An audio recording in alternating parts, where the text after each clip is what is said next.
Welcome to the Slow Living Podcast. If you are ready to ditch hustle culture for good while continuing to meet your personal and professional goals, you are in the right place.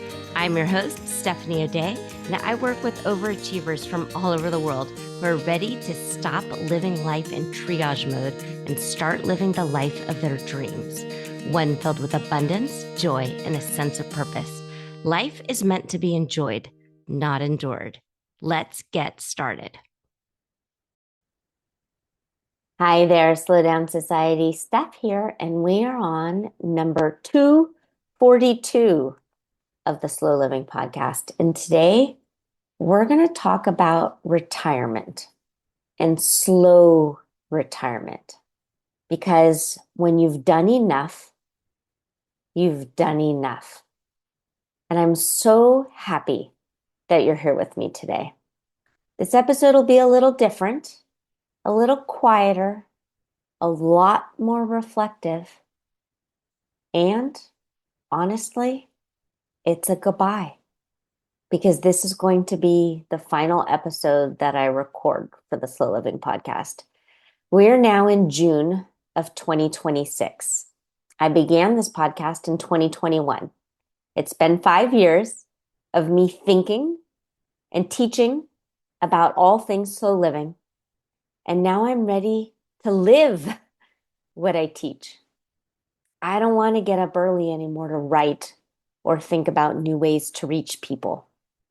I feel proud and I feel content with what I've created, and I'm ready to step away.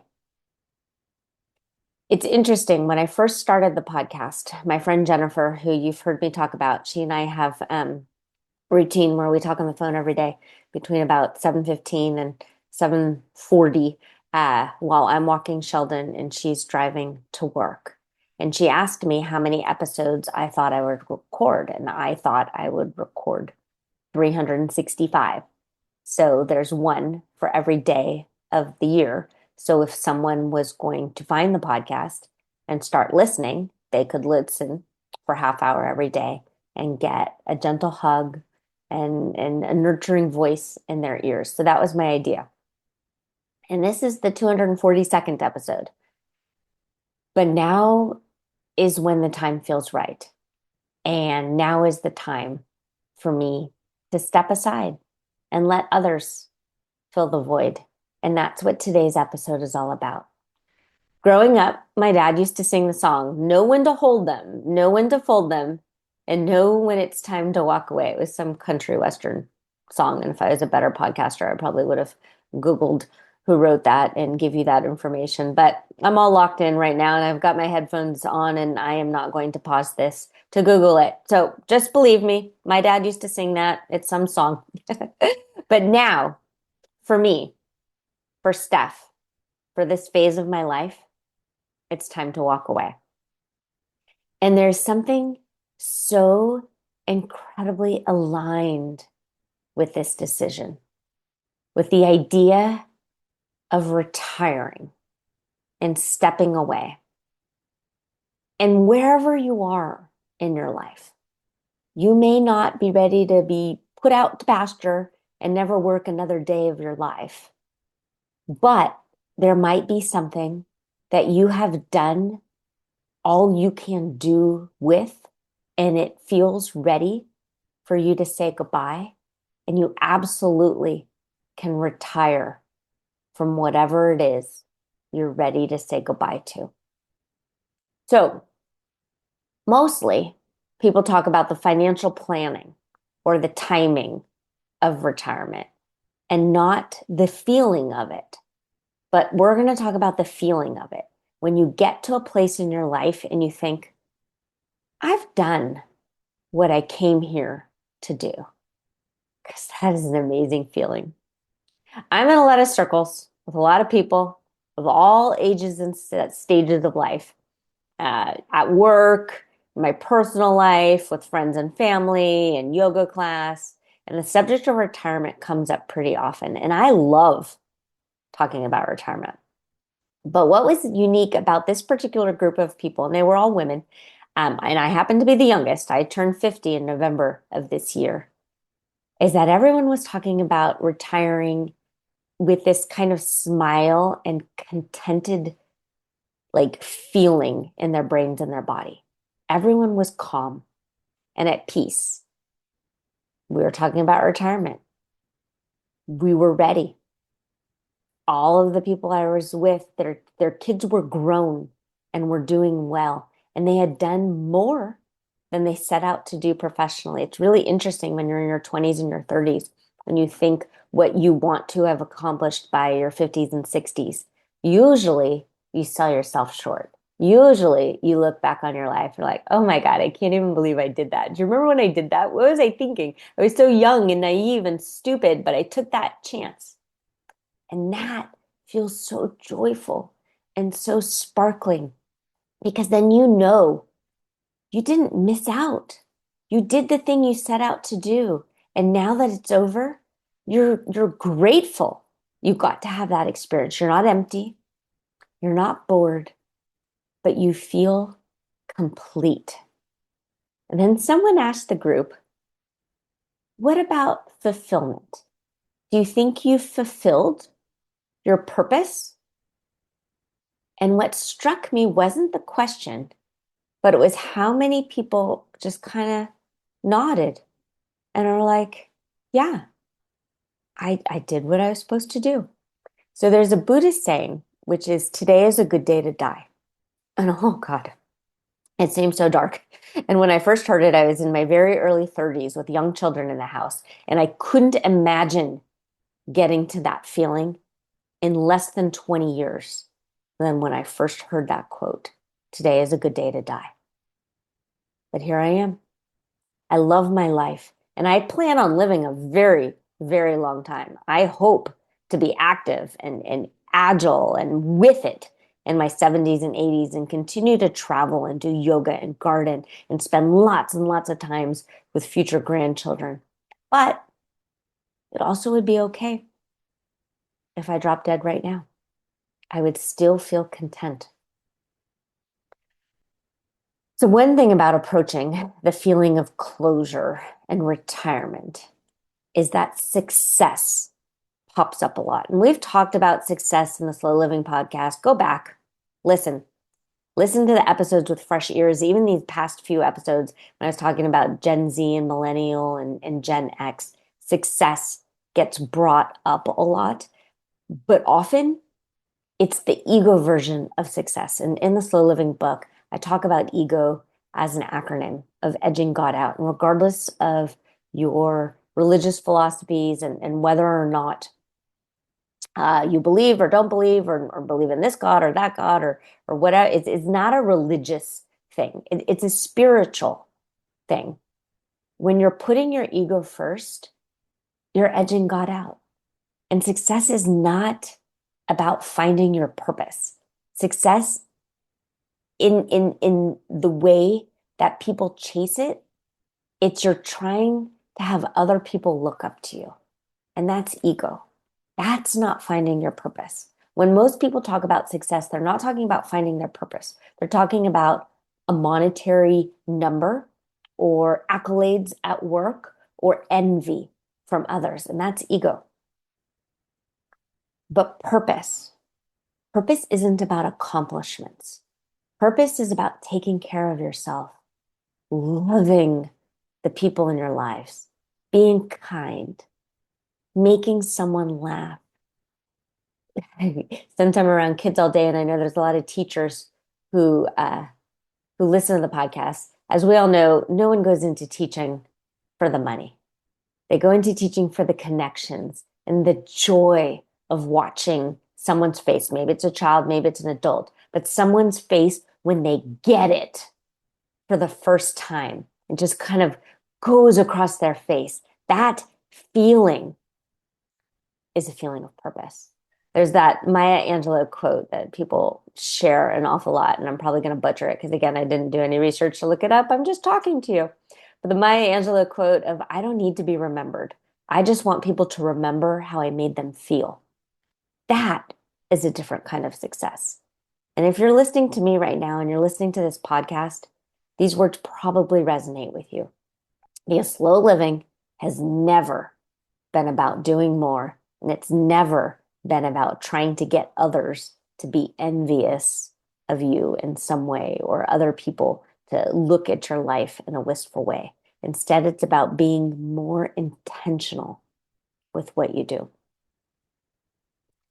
So one of the women that I was chatting with, we had some journaling. We were doing some journaling exercises, and it's shifting from an achievement based purpose, which might be in your younger years, this achievement based purpose. I went to school, I went to grad school, I got these grades, I got this job, I landed this, I made this money, blah blah blah.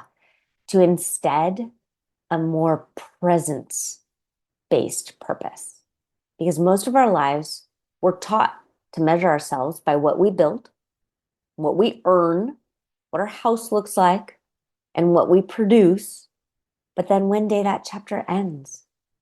And the question becomes, who or what am I showing up for today? Let's think about this again. If you're not driving, jot this down. Who or what am I showing up for today? My hope is you're showing up for yourself. My hope is you're showing up for people who love you unconditionally and vice versa. I don't want you to worry about next year or 5 years from now. I want you to think about today. And that's a very slow living question. And if you're retiring from something, the idea that you're retiring to something, you're retiring to show up for yourself today. One really nice thing about retiring and walking away for something is this like feeling of relief that you've done all it is you set out to do and you have nothing left to prove. And instead of feeling scary, God Almighty, it just feels free. It's just a wonderful, amazing, relaxing, present feeling. It's freeing to have nothing left to prove to anybody else. You did it. You did the thing. What a great feeling to have.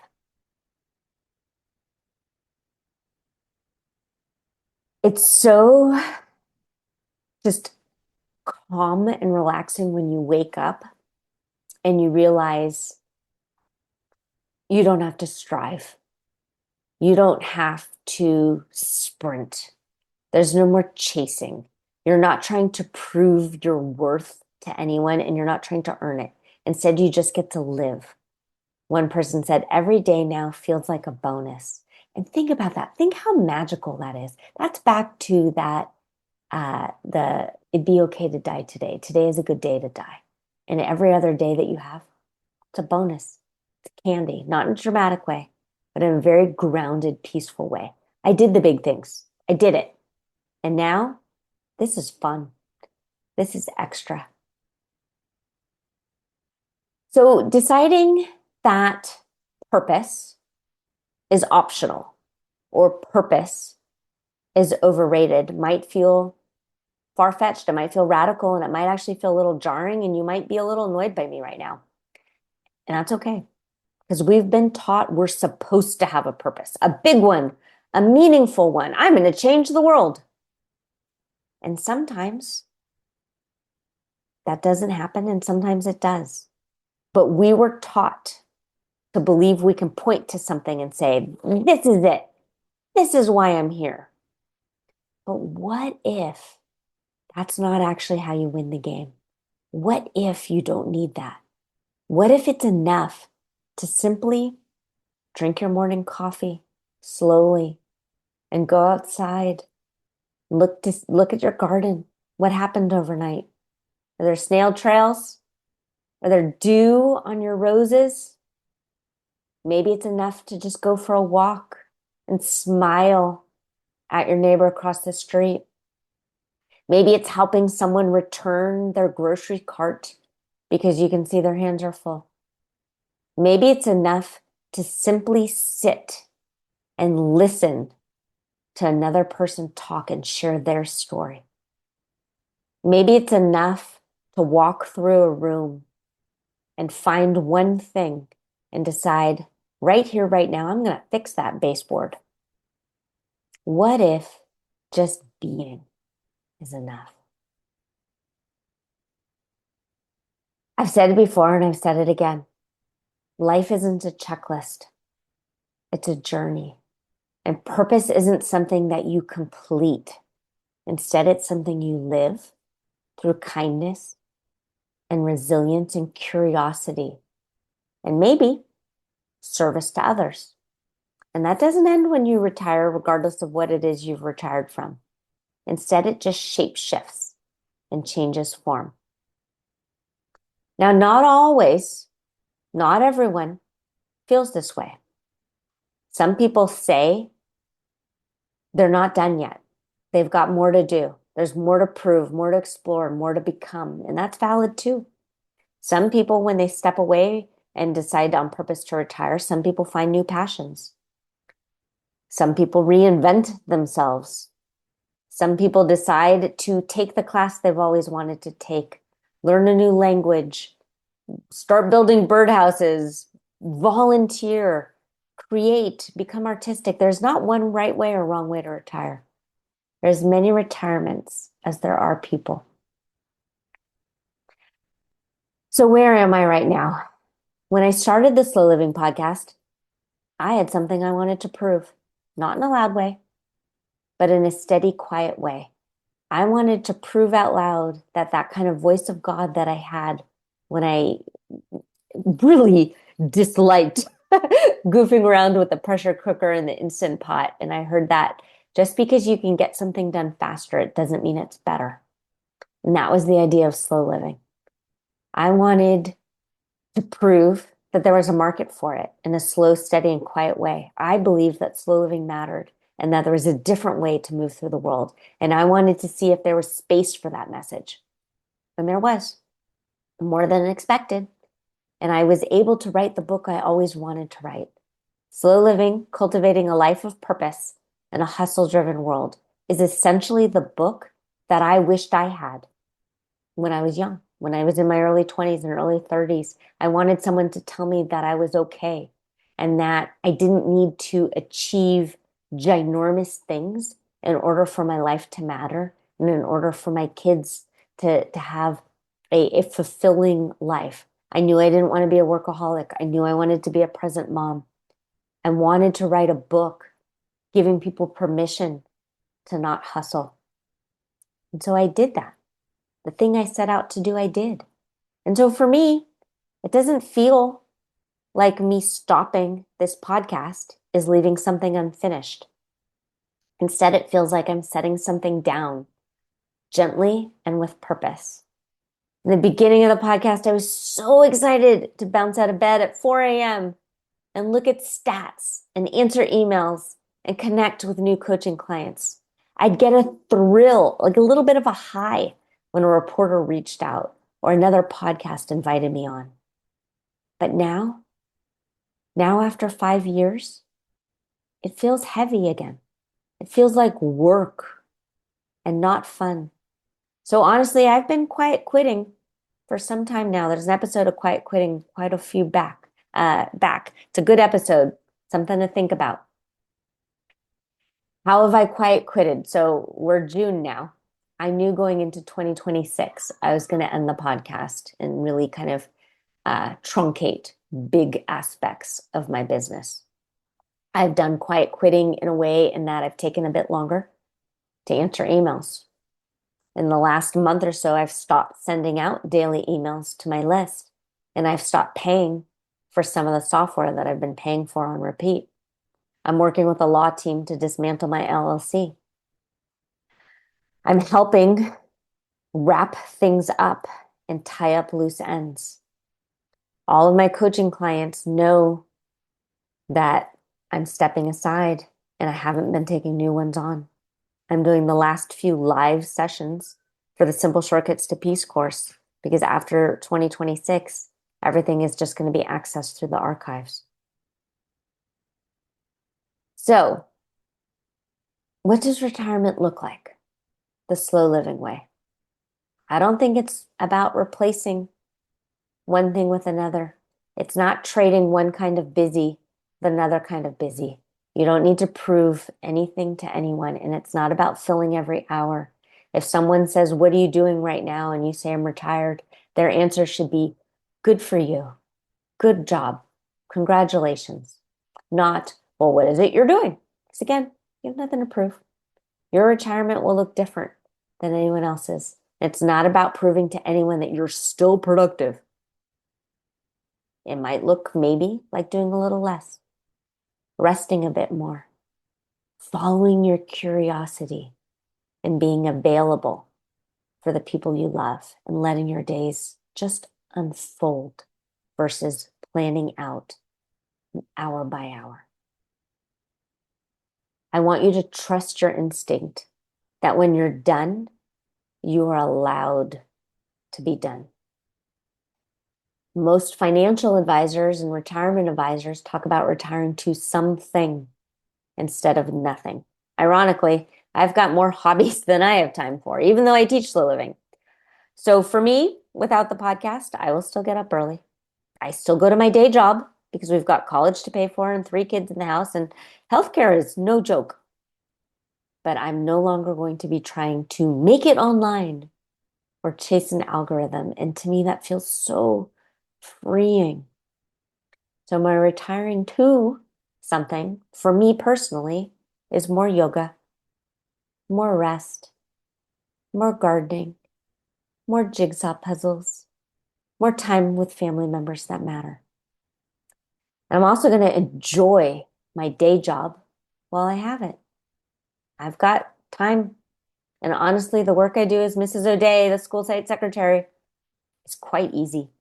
Sometimes I pinch myself that they keep paying me because they certainly don't pay me to be creative or innovative. I am part of a bureaucracy. I'm supposed to keep my head down, don't ask questions, and do the work. And because of that, there's no work I need to do at home. It, I,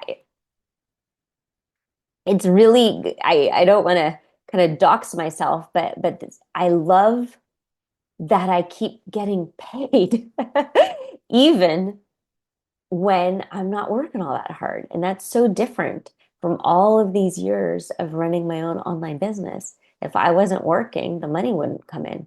But I'm part of a bureaucracy now. And regardless if I work really, really hard or phone it in, I keep getting paid. And it's just astonishing to me. And because I'm in a school system, I will be getting a pension along with Social Security. So think about that. One big thing about retiring is knowing your numbers. There's quite a few episodes of this podcast on financial security. So please go back and listen and then go through the slow living book and know your numbers. I certainly know mine. My coaching clients know theirs.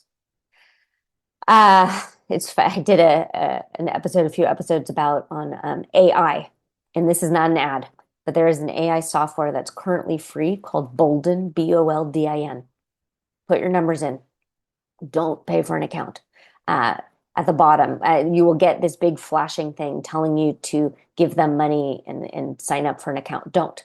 Instead, scroll down to the bottom and click on keeping with the free version. And then from there, you can ensure you're on the right path.